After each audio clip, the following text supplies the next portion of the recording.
The Antarctic research station, Outpost had always been a bastion against the world's cacophony, but lately a new kind of silence had settled.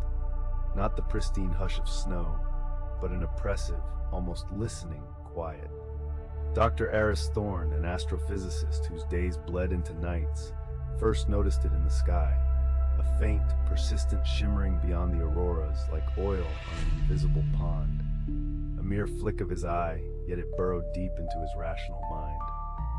He tried to shrug it off, dismissing it as polar exhaustion, but the sensation of being observed persisted, a distinct prickle on the back of his neck. Then came the data anomalies. Subspace fluctuations that made no sense, energy signatures defying known physics. Equipment, usually reliable as old boots, started acting up. Screens pulsed with cryptic patterns, audio feeds crackled with whispers from beyond the veil. One frigid morning, Thorne found the station's array dish subtly reoriented, aimed not at charted stellar bodies, but at that shimmering patch of sky. No one admitted to moving it. A chill, colder than the polar winds, seeped into their bones. The isolation, once a comfort, began to feel like a tightening trap. Thorne tried to put a brave face on it, but the unease gnawed like a cancer. Something was fundamentally amiss, a dissonance in reality's very fabric. Sleep became a stranger. Thorne lay awake, the station hum a monstrous heart, imagining non-human eyes and shadows. Paranoia, a venomous serpent, coiled around the crew.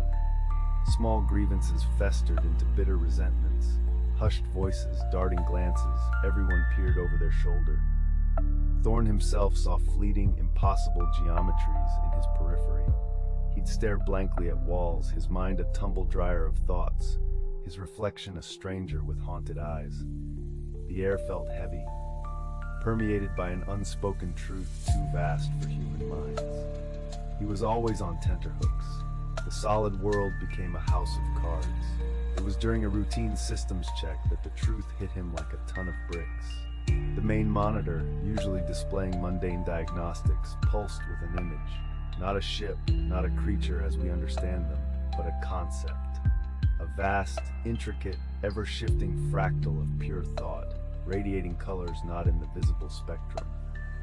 It was the shimmering, amplified 1,000-fold. It wasn't in the sky, it was the sky. Not merely observing, it was imprinting. Thorne felt his consciousness fray at the edges, stretched taut over an abyss of non-Euclidean geometry and impossible logic. Not malevolent, merely other, utterly indifferent to the ants scurrying below, yet its very presence was a cosmic hammer blow to his sanity. The station's lights flickered once more, then plunged into darkness. Thorne gasped, not from fear, but a terrifying clarity. He was no longer merely Aris Thorne, but a conduit, a whisper, a fragment. The cold was no longer just physical, it was infinite. He stumbled towards the comms, a profound alien melody now echoing in his mind, not heard, but felt. He knew he had to tell them, warn them, but the words dissolved into strange, beautiful, incomprehensible patterns on his tongue. He was utterly undone, a puppet on a string, the puppeteer an entity from beyond the stars. The silence returned, more profound, more pregnant with meaning than ever before. But this time, Thorne was part of it.